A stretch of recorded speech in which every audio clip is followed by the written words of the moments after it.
मित्रों, यह सोने का वृक्ष है। हाँ जी हाँ, सोने का वृक्ष। इसे महाराष्ट्र में अपटा भी कहते हैं, अपटा। यह घना वृक्ष, कितने सुंदर फूल लगे हैं इस पर। ऐसे फूल कि यह एक नीलिमा लिए हुए हैं और कहीं कहीं तो यह गुलाबी या लाल रंग के भी बताए गए हैं।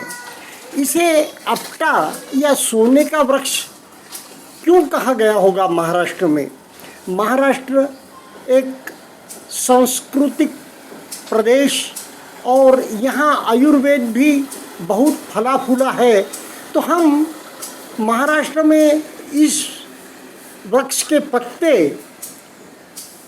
विजयादशमी के दिन, दशहरे के दिन आपस में देते लेते हैं और इसे हम कहते हैं सोना द्या सोना घ्या, यानी कि सोना दीजिए और सोना लीजिए।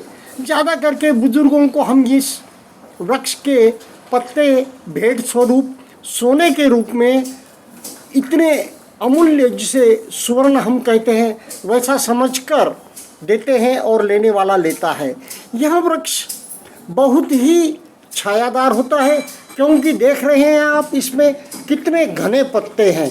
इतने घने पत्ते होते हैं, उसके कारण यह हवा स्वच्छ करता है, वातावरण का प्रदूषण कम करता है, ऑक्सीजन की मात्रा बढ़ाता है और वातावरण में आर्द्रता भी लाता है, नमी भी लाता है। यह सोने का वृक्ष कांटेदार होता है, शमी के वृक्ष के जैसा। इसलिए शायद इसे कंपाउंड में या फिर हमारे सोसाइटी में तो बिल्कुल एक, जहाँ पर सोसाइटी की खिड़कियाँ हैं वहाँ पर इसे लगाया गया है, ताकि शायद यह वास्तु दोष भी निवारण करता होगा। पहली मंजिल के सोसाइटी के ऊपर तक यह आता है। कहते हैं यह 20 से 30 फीट तक बढ़ता है और छायादार डेरेदार रहने के कारण इसमें बहुत सारे पक्षी भी रहते हैं, अपने घोंसले भी बनाते हैं। यह वृक्ष के पत्ते बहुत बड़े होने के कारण और घने होने के कारण यह वातावरण से जो ध्वनि प्रदूषण है उसे भी कम करता है। तो इस प्रकार यह कांटेदार जो वृक्ष है वह एक प्रकार से वास्तु दोष निवारण का भी काम करता है। अब रही बात इसके आयुर्वेद गुणों की, अगर इसे सोने के रूप में हमारे पूर्वज देते लेते थे इसके पत्ते को, तो निश्चित ही रूप से इसका आयुर्वेदिक महत्व बहुत बड़ा है। इसे आयुर्वेद में कांचनार कहते हैं और अंग्रेजी में यह ऑर्चिड वृक्षों की श्रृंखला में आता है। कांचनार गूगल आप जानते होंगे, आयुर्वेद में इसका बहुत महत्व है। यह कांचनार जो है, इसकी छाल, इस पेड़ की छाल, इस पेड़ के पत्ते, इस पेड़ के फूल, सभी आयुर्वेद में काम में, पंचांग काम में आता है।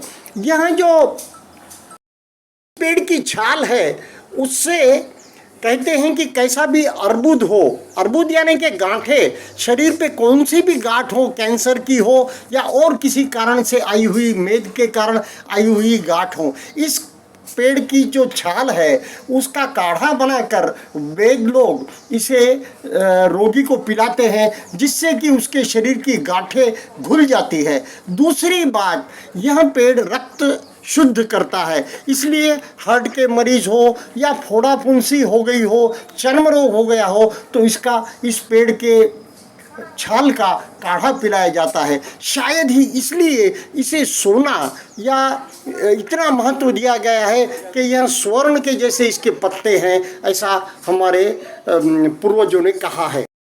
हमें क्लाइमेट चेंज को अगर रोकना है तो वसुंधरा में इस पेड़ को ज़्यादा से ज़्यादा बहुतायत में लगाया जाए, ताकि यह हमें बहुत लाभ दे सके।